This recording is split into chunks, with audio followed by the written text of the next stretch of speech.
Sometimes you want things. You want a thing, an object. I don't know if you've ever had that obsession. You want to own it. You want to feel it in your hands and under your control. It might be as big as a car, or as inconsequential as a pen or a piece of fancy paper, or as essential as a kitchen or a house. Whatever it is, it will make your life better. Improve it. Joggers want the latest, fastest. Trainers, motorists want the latest, fastest technology. They all want to go faster and faster. They want to briefly shine, be ahead of the rest. But life is a lost race against the inevitable. Every object is a work of desire, and you just have to work out how to get it. And if you can't have it, if you can't get it, you feel all torn up inside, all cut up, all cut into little pieces. You know that feeling. Turns the stomach, somewhere inside, hidden away for the most part. That feeling, that exquisite pain. Davis Finch picked a hacked, meagre living from penning gruesome fictions. Gruesome fictions were exciting, but life itself was dull and tedious for the most part, and the fantasy of the extreme was the safest option. If only I had that desk, he thought. I could pen some terror then. If circumstances brought him into town, he'd stop by the window and look at that desk and imagine himself sitting at it, writing and writing faster and faster and being successful. For words are knives and sentences poison lances. I'd see him. I'd see Finch looking in the window, dreaming about owning this desk. I'd sit in a cafe across the road and watch him. It was a bureau, Victorian, roll-top mahogany, little drawers, beautifully made, polished. Not my kind of thing, but for Finch, it was that transformational object that would soothe his disaffection with this humdrum world and make him a success. But he could never have foreseen the consequences of bringing that desk into his house, into his life, because he had not reckoned on the twisted narrative that life throws up. So you see, he was perfect.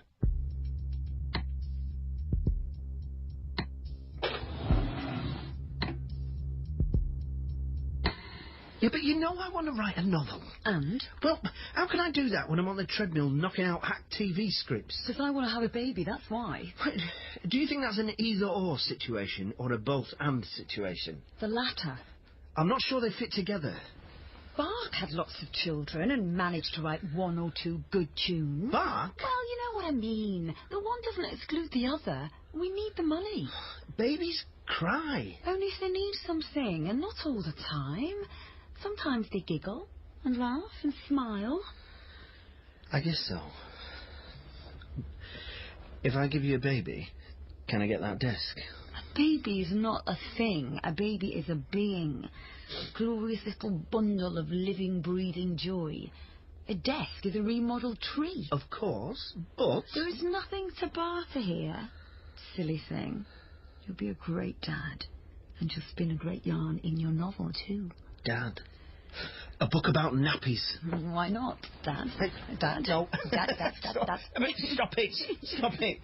Stop it. You know I hate being tickled. I want murder, horror and suspense. No, you're not. Kiss me. It's very elegant. What is? The desk. Shall I turn out the light? No. Leave it on.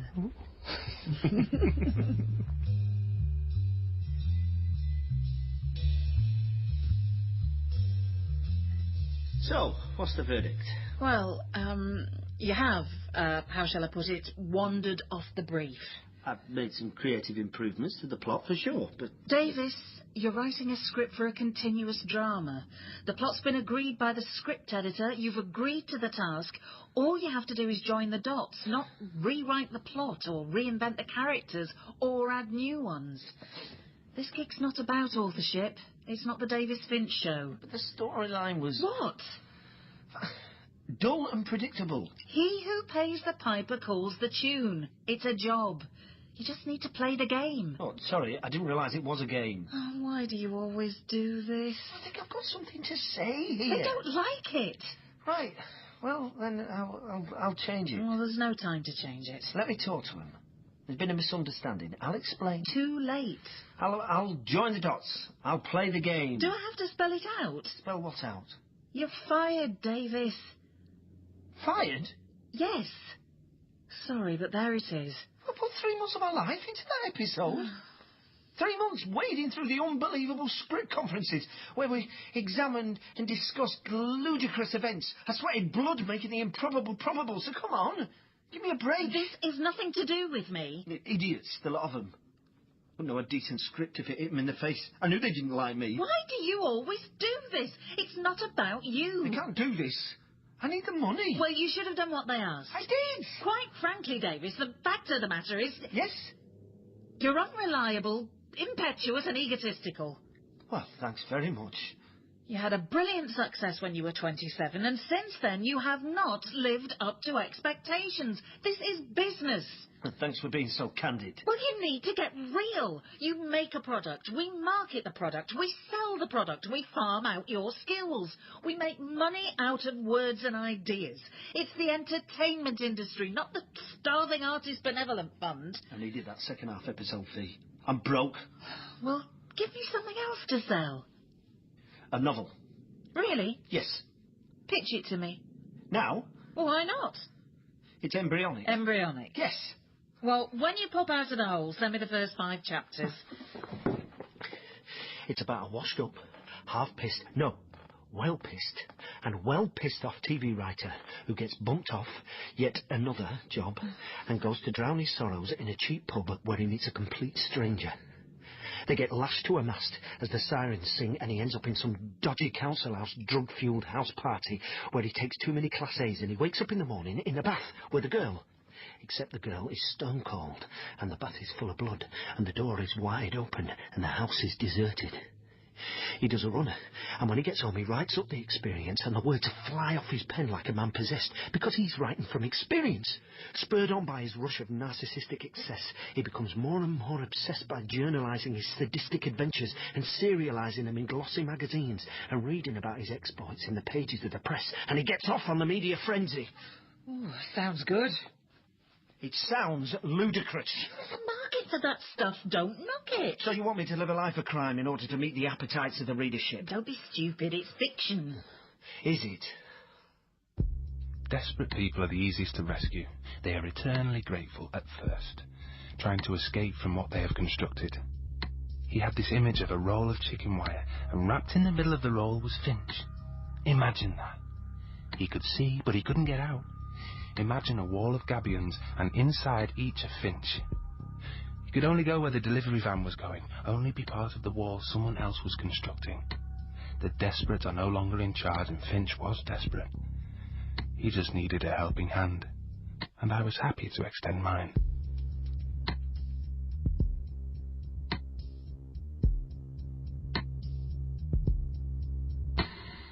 With an exemplary police service record spanning 25 years, Detective Inspector George Harrison has been involved in some of the biggest murder trials of the past 2 decades. He's written 11 highly acclaimed factual accounts of his work for the police service, and we're delighted to have him here today to talk about his latest work, The Ones That Got Away, after this. Hiya. Hi, how did it go? Great. I told you it would be fine. You were so worried about it. Yeah, I know, but they loved it. No more rewrites. Nope. So it's payday then? Let's go shopping. When the money's in the bank and not before, and we need to pay Daddy's loan back. You on your way home? I just fancy a stroll around town. Just need a little inspiration. Okay, well, walk around and get inspired, and then come home. I'll be home for tea. You mean dinner? Yes. Forgot you were posh. Tea is for tea time, obviously. Obviously. Don't buy anything. Strictly window shopping for you. And when we do get the money, I want a Something dishwasher. crass intro, I know, but I couldn't resist because I have in the studio with me George Harrison. And no, it's not the Beatles legend, but the police detective whose new book is coming out this week. So, George, The Ones That Got Away. Sorry about the Beatles, gang. No doubt you've heard that 1 or 2 times in your career. Yes, usually I get Where's Ringo? So, tell us about your book, then. Well, I'm due to retire soon. Police retire early. And I wanted to re-examine all the information I could in the hope that one day these crimes would be solved and the criminals brought to justice. Because, in a sense, what this book is really a confession of failure. Well, I suppose it is. And at the centre of the book is what you think was a series of linked killings. Yes, the modus operandi, everything points to a serial killer. Or killers.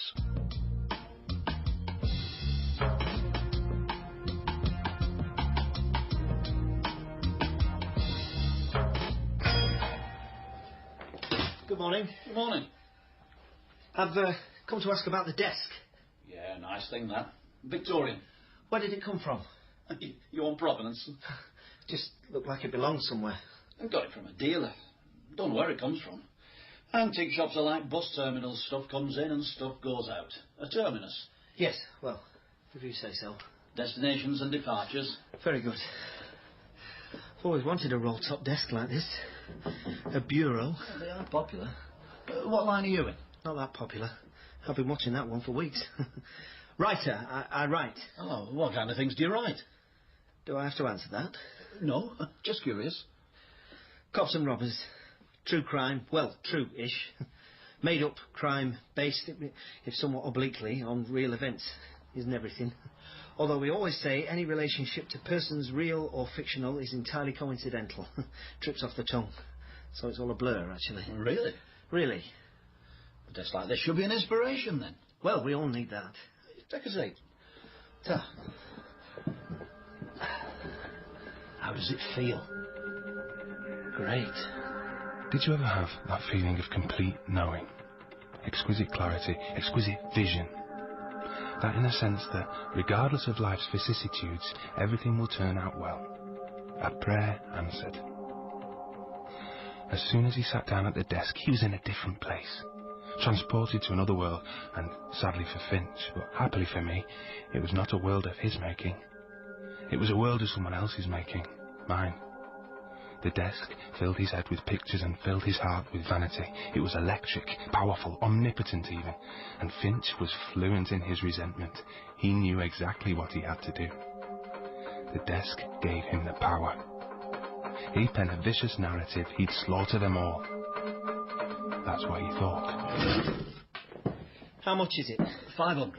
500? Well, it all depends on how you value your aspirations. And just think where aspiration and inspiration could take you. When can you deliver? But I wanted to bring home to the reader the reality of the situation. So much of what we hear or think about crime is based on fantasy and fiction. Forensic reality is much more gripping. Well, it certainly is. So this murder dubbed the Runner was the first of these linked murders? Yes, that's right. Oh, I'm sorry. I should have switched it off. No worries. Are your services required? No. Sorry about that. So, about the Runner. In 1988, I was called to a crime scene in North Manchester. A group of children, teenagers actually, boys, were on a cross-country run from a local school, and one or two of the older boys had discovered a shortcut through a copse of wildly overgrown rhododendron trees. Oh, what a gruesome discovery that must have been for them. Yes, it was. Unfortunately for us, the shortcut was well known to the rest of the year too. And so the crime scene had become so contaminated that any attempt to collect forensics was virtually impossible. And it's still unsolved after all this time. What motivates these people? Well, I'm not a psychologist, and it's all too easy to say sex or money or jealousy or revenge or honour or perverse enjoyment. Enjoyment? Of course. The uncomfortable fact is that some psychopaths get a kick out of murder. The killer creates his own fiction as fact. And on that chilling note, here are some more chilling notes. Thanks for the interview, George, and all the best for the book. Thank you. Better check your messages. Yeah, sorry about that. You have one new message. Anything important? Nice interview, George. No. Still dining out on those old ones? Well, I have some news. I have a new chapter for you.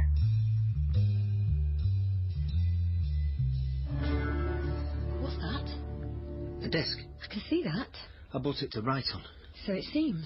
I decided that I need a desk. We discussed it. You decided, we did not discuss. Yes, we did. I said, what I need is a desk. So I bought this desk.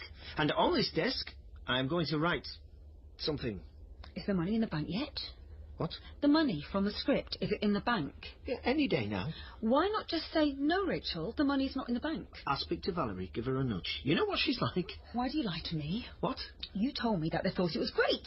What's going on? I'm worried about you. They did. There's nothing to worry about. I'm fine. They didn't. What are you talking about? They hated it. You let me believe that the money was going to come in. It is. It will. Not according to your agent. Valerie? She called. She let it slip. I have another week to tidy things up. You haven't got another week. They sacked you. Look, love. Don't look, love, me. You lied to me. And then you went out looking for inspiration, feeling all forlorn and melancholy, and bought a piece of vanity. And you know, no, we're skint. You've blown it. Rachel. Take it back. It's ugly. You're ugly. Liars are ugly. No. Take it back, or I'll take an axe to it. And how is that going to help you? Don't be ridiculous. Me? Ridiculous? Me? We are scraping the barrel. We are strapped for cash. We have debts and a mortgage. I can't borrow any more money from my parents to bail us, rather you, out. And to top off all that, you lied to me. It's under control. This desk... It's not. It's all out of control. You are out of control. How much did you pay for it? It was a bargain. How much? I knocked him down. How much? It was more to deliver it than buy it. How much did you spend of our money on your desk? 500. Pence? Are you mad? Are you completely mad? It's an investment. It isn't. You have a laptop where you can work anywhere. Yes, I know. You do not need a desk. You do not need a £500 desk. You need a table to put the laptop on, and that is all. I'm going out, and when I come back, I want you to have No, not now. It'll be too late to collect it. It'll have to be after the weekend. You'll have to live with it till Monday, at least. You stupid fiction of a man! Oh! Damn! Ow! Oh, I've broken it. No. It's a drawer. An envelope.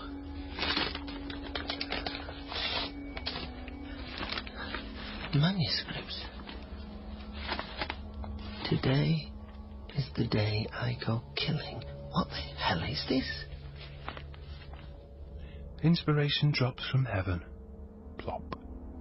The manuscript in the drawer and the hands all tied together. I tied them all together. And in the middle of all the fury circling around him, he sat down at the desk and he read from first to last. A parched man at the fountain. It was brilliant and terrible. The events, the murders, the detail. A gift. The warm hand of literary friendship, a school of artists inspiring each other to great things. Today is the day that I go killing. I've been thinking about it for a while now, and this morning I decided that today was the day to go and do something and stop thinking about it, because thinking is a kind of mental illness. All the people I know who are thinkers are also mad. They're caught up in their own thoughts to such an extent that they are incapable of doing anything, and I could see myself becoming one of them, so I decided to do something about it. So I decided to go killing instead of thinking about going killing, and I'm going to write down everything. Every move, thought and feeling, every experience will be journalized. Come with me into the horror.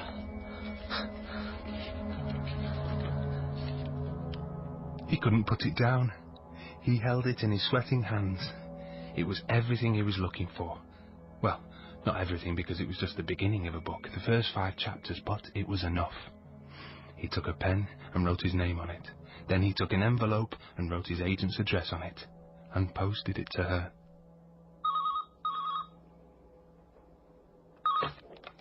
Harrison? Is that you? Is that you?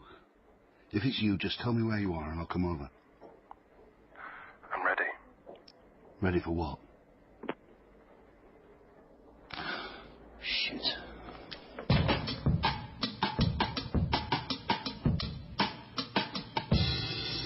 Sold. Sold? It's brilliant. They love it. I love it. How did you do it? Surely you didn't write that in 3 days. I did. Stream of consciousness. Just poured out of me. Marvellous. So, how much? Ooh, dark horse. Publication, serialisation, no pun intended. Got a bidding war going on. Then, who knows? Film rights on Mars. Bingo! Jackpot!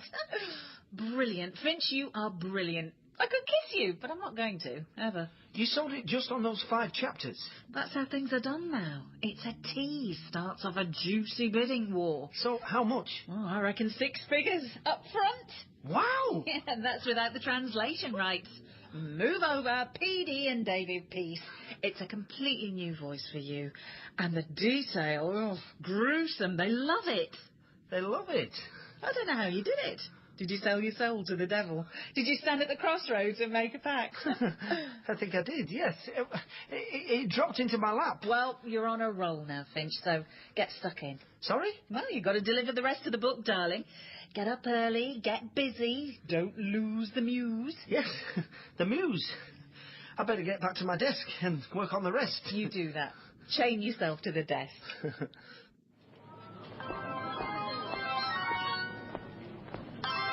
Hello?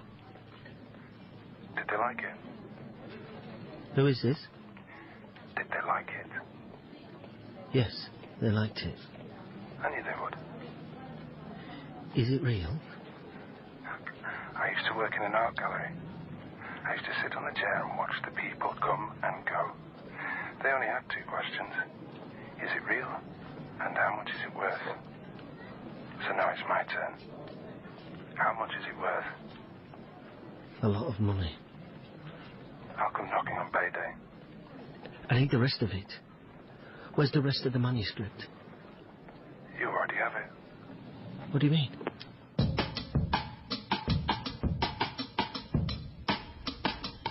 Rachel! Rachel! Has he been here? Yes. Another envelope. What's going on?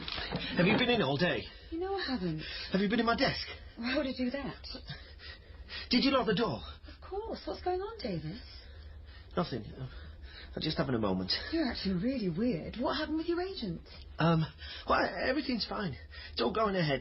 Yeah? What's in the envelope? The book I've been working on. Can I read it? Later, when I've redrafted. How long were you out for? Not long. Your phone's ringing. This morning. What time? About 10. Nipped to the shops. Answer your phone. Hello? Just be nice to her. We don't have long with each other. Just be nice. Who is this? Live for now, Finch. Who is this? Is there something I should know? No. Nothing. Cold caller.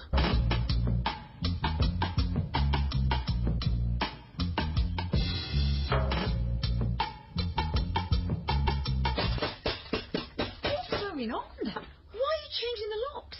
Why are you locking doors? It needed to be done. Should have been done when we first moved in. Who knows how many sets of keys are floating around for an old house like this? Doesn't that bother you? Could be keys for this house languishing in the pockets of lunatics. I'm keeping us safe. I need time to work, and I need you to feel safe. Do you feel safe? Because I don't. I need space to work. I need to feel safe to work. I need to work without interruption. Davis, you need a break, love. It's the work. It'll be over soon. As soon as I've delivered the book, I can rest. And then we'll be quids in. Because it will have my name on it. My name. When a man is maintaining 2 versions of the truth, which will he choose, and how will he know that his choice is true? And what of the truth he has rejected? What if the truth he has rejected is actually the truth, and the truth he has chosen could not be further from it? So it is for Finch. If he pursues his fiction, he loses his mind. If he comes clean, he loses his reputation. So he delivers the rest of the book, my book, and it gets published to great acclaim. And the money starts rolling in great waves. He moves house, better area, but mainly to escape. But there is no escape, because he has ignored his capacity for evil. The desk delivers, he collects. But Judgment Day is coming. The knock on the door, the knock on the door, the knock on the door will surely come. The rain fell in sharp, straight lines of a Japanese woodcut into the face of the running girl. It blasted her young skin into a glowing redness, a permanent erotic flush. Well, that's how I saw it, as I waited and watched as she climbed through the hill in smooth strides towards me, as I pushed her to the ground in a violent embrace and set to work. Thank you, Davis. And Davis will be signing books at the desk over there. Oh, God, there's piles of them. Yes, piles of them. And he signed them. He signed them all. He put his name on each one, book after book after book with his name on, with his signature on. The deal was complete. Hello? Who's this? You know very well. I've changed my number. How did you get it? You've also moved, but I know exactly where you live. Very nice, too. Look. You read my work well. Quite the actor. Quite the professional liar. Let's finish this, eh? Let's do the deal and part company. But the sequel, Finch. The sequel. Sequel.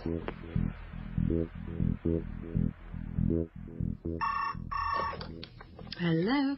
Could I speak to Valerie Stevens, please? Speaking. I understand you represent Davis Finch. Is that correct? That's correct. How can I help you? I need to speak to him. In what regard? I have some questions I'd like to ask him. And you are... Oh, sorry, I'm Detective Inspector Harrison. Is there a problem? Oh, no, just a few questions. Look, could you arrange a meeting or ask him to contact me? Has he done something wrong? His book. There are some details I'd like to talk to him about. Is he in trouble? I don't know. I need to talk to him. I went to his reading last night. I need to speak with him. Can you arrange it? Of course. When?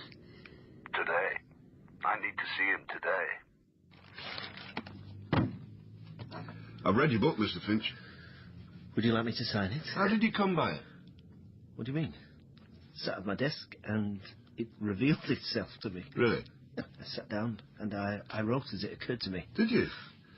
In the book, you detail... Not me. What do you mean? The character reveals. I just write it down. Ah. He details, the character, the murder of a young woman in 1988. The woman was found mutilated and dismembered in a public park. The murder's well documented. You may have heard of it. The press dubbed it the Runner. Is that so? In 1988, a woman was found in a park in the condition which the character describes in the book. Any similarity between events or persons in my book are entirely coincidental. Yes, in fiction, that's the case. I write myself. I'm more interested in facts, not fiction. One day, perhaps. Even so, I am aware of the wording. You knew that, didn't you? What, that you were a writer? Would you like to take the call? If it's important, they'll write. Take the call. No, it won't be important. There we go. So, tell me about one of the murders in your book. The one in the park. People get murdered in public parks. It's common knowledge. Come on, cut the crap. What crap? I write a book, and you question me about a murder which happened 20 years ago. Yes, and you lived locally. Along with thousands of others. Hardly evidence. Your descriptions of the murder, the position of the body, the weapons used, the time, the date, the efforts of the police, which are brutally mocked, are journalistic accounts of sadistic killings, not works of fiction. Works of fact. My line of work, not yours. Are you suggesting... What? I didn't kill anyone. Let's look at another murder in your book. It's remarkably similar to one that occurred in 1992. Here, page 82. A boating lake was drained and the workers discovered a bag, and in the bag were body parts. Now, I'll say that again, because it doesn't seem to have sunk into your head just what it is we are dealing with here. Body parts, Mr. Finch. Pieces of what was once a delightfully happy young woman. You must have read about the case. May have done. Really? When the case was made public, certain details were withheld. Of course. So how did you know them? Know what? The details. I didn't. I don't. I just made them up. You must research. Of course. You were 15 in 1988, the year of the Runner murder. Yes. And you were born around here, went to school around here. Yes. Then you went to Sussex University. And funnily enough, your halls of residence were very close to the boating lake where the body parts were found. And you were there in 1992. I've been doing your homework. Technology makes that easy, and I have staff. Look, Mr. Harrison, it's all very nice, and I'd be happy to help, but I'm not your man. I've got things to do, so if you don't mind... The location of the weapons in both murders was never released to the public. Where they were disposed. Yet you have them in your book. It can only be a coincidence. Indeed. Did you choose that murder for your fiction, or did it choose you? That's a bizarre question. I've never murdered anyone in my life. I don't intend to, either. Look, Detective, you are barking up the wrong tree. I'm delighted that my work has served as an inspiration for your inquiry. Are you going to answer that? I thought I'd switched it off. Take the call, I can wait. Must be important if they rang twice. Have we finished? Just who is ringing you, Mr. Finch? Is that any of your business? Shall I tell you what I think, Mr. Finch? I think you're in something deep. Something that has got out of hand. Something evil. And I'd like to believe that you had nothing to do with that evil, but at the moment everything points to you. But I'm a writer. I make things up. I am not who you are looking for. But I think you can lead me to him. I think you're in communication with him, and I think he will kill again. In fact, I think he will kill you.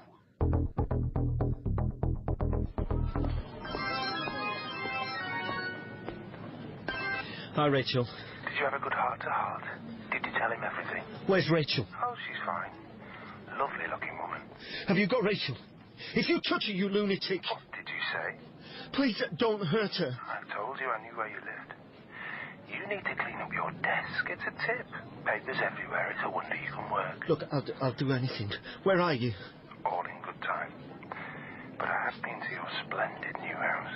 I was just passing, so I thought I'd drop by and collect something. Your lovely wife. You bastard. And in return, I've left something for you. Some instructions. Oh, my God. The car speeds through the night. The blue light flashes, but the siren doesn't sing to warn the sailors from the rocks. Finch is eating his lips, consuming himself with his own horrors and wishing at the same time, and to his eternal disgust, that he could capture this moment forever. Harrison drives with all the desperate calm of a professional. Who is he, Finch? I don't know. If you're lying to me... Oh, God. He's got Rachel. Why you, Finch? Because I was stupid. Ambitious. I took a gamble, sent it in as my own. I passed it off as my own. I don't know what he wants. I really don't know why he chose me, but I just want it to end. No need to panic. It'll be over soon. We'll get him and the nightmare will be over. Trust me. Now sit tight. I just need to check in, make sure everything's ready. Harrison here. We're 5 minutes away. I presume everything is in order. Suspect may still be in the house. Keep silent on this one. No idle chat on the radio. I'll give the go. I'm sick. I thought there'd be more people involved. In the movies, there is. I suppose the fiction is how we assume things are going to be. Nice observation. I wish it wasn't. Will there be uniformed officers at their house? No. They'll be around, but out of sight. Let's keep this low profile. Don't want to freak the neighbours.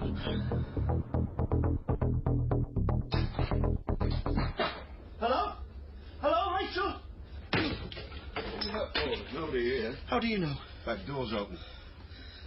Is this the desk? Yes. Where's the drawer? You like doing that, don't you? It's the only way it opens. Look for the instructions. Nothing. It's empty. Oh, no. Hold on. Here it is. Here, you read it. Hold it up for me. I don't want to get my prints on it. And don't you have gloves? You watch too much television. What about my fingerprints? Doesn't apply. It's addressed to you. Between the church and the river in the wood, I have the final chapter in the place where it all began. Full circle. Harrison knows the place. A devastating conclusion and the only possible end. The usual formalities apply. Call no one, bring nothing. This is the payback, Finch. You made a deal. I am now collecting. He says you know it. How would you? He's taunting me. Been taunting me for years. Yes, I know exactly where it is. Fir Tree Woods. If he touches Rachel... He won't. I'll make sure the place is surrounded.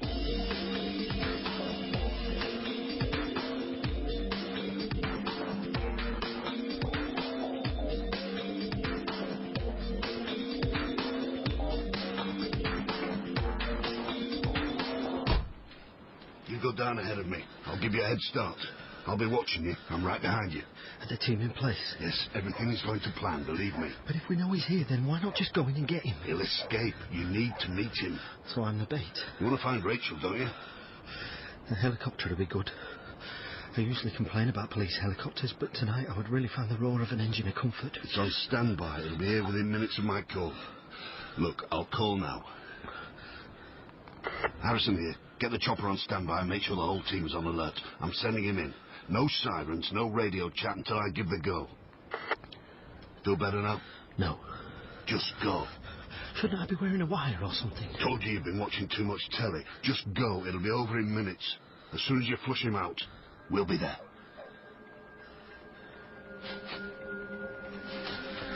Breathe. Breathe. It'll be over soon. Halfway through the journey of my life, I woke to find myself in a dark wood. How I came to be there, I do not know, for I had fallen from the straight path, and this savage forest in the strangling night renews my every fear. Or something like that. Are you the guy that's been... Yeah. Where is she? Nearby.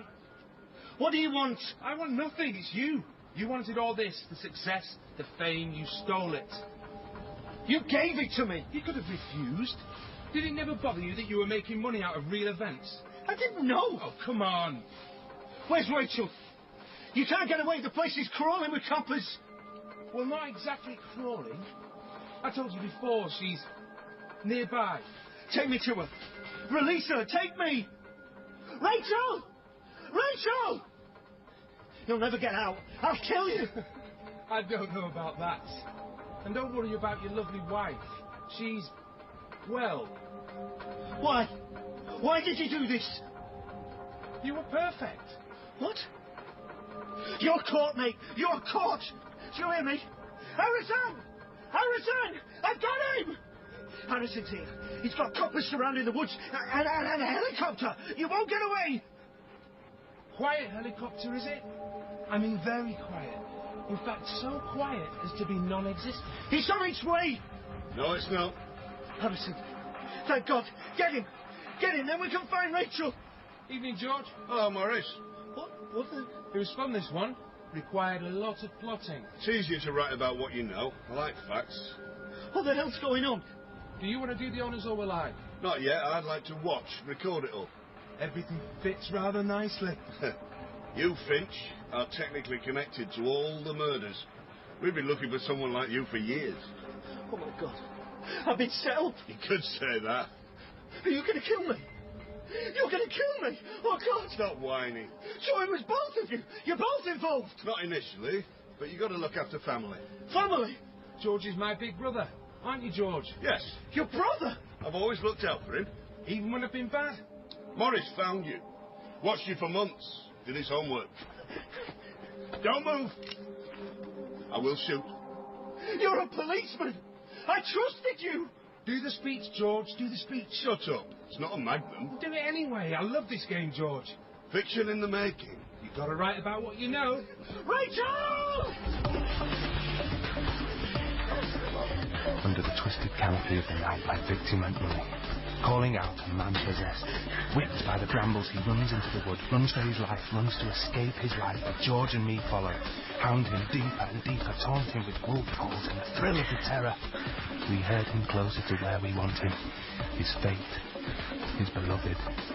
We exhaust him till his burning lungs collapse and he falls to earth, his face full of loam.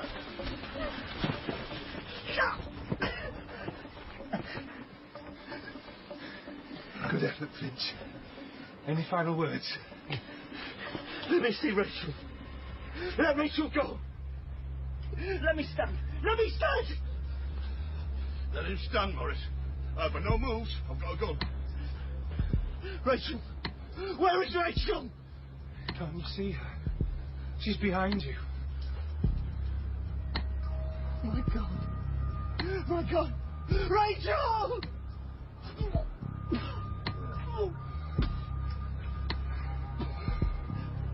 You bastards! I hate it when they throw up. Inspired by Goya, this one. Do you like art, Finch? No doubt you prefer the pastoral. I fancy trying my hand at the visceral. That's what they did to the apostates and the traitors. Draped them on a tree. Well, what's it, George? She was innocent! She was innocent! She was also pregnant. No. My dear God. No! No! The sodium clouds shone, and the whole scene turned Halloween orange as they wrestled each other under the cataract of night. I knew I had to end it, although I was a reluctant Caesar and these my entertaining gladiators. Finch had nothing left. Rachel watched from her savage, mute vantage point. Finch was left with nothing. Nothing but his body, nothing to hand, no weapon, but his very self. Finch imagined himself a bullet and had launched his body at Morris, knocking him to the ground. I did nothing, simply stood back and watched.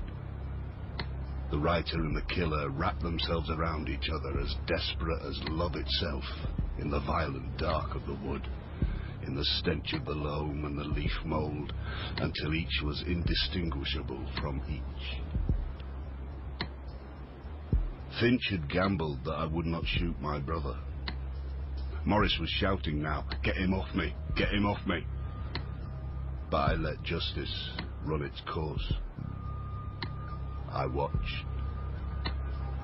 And then, to end their misery, rather than my enjoyment, a gunshot. And one more. The wind in the trees, a dog in the night, the exquisite silence, the taste of the wet air on my lips and lungs, and life itself with death, the only ending. We all go back to nothing, and nature's slow creep consumes us all.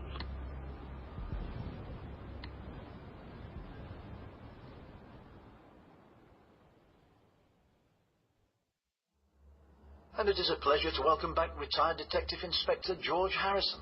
Thanks for having me on again. But this time you've written a piece of fiction. Well, it's fiction inspired by fact. It's connected with the terrible events of last year. George Good Harrison. morning.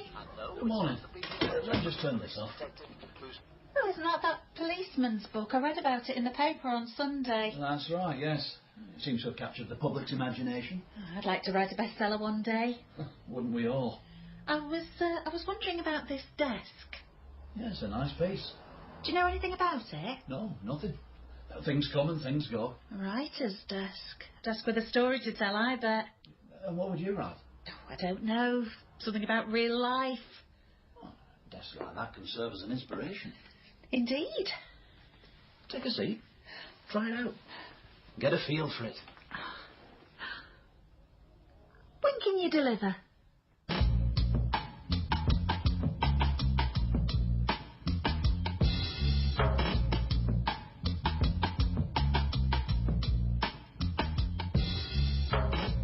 In The Desk, Harrison was played by Tim McInerney, Finch by Graham Hawley and Rachel by Karen West.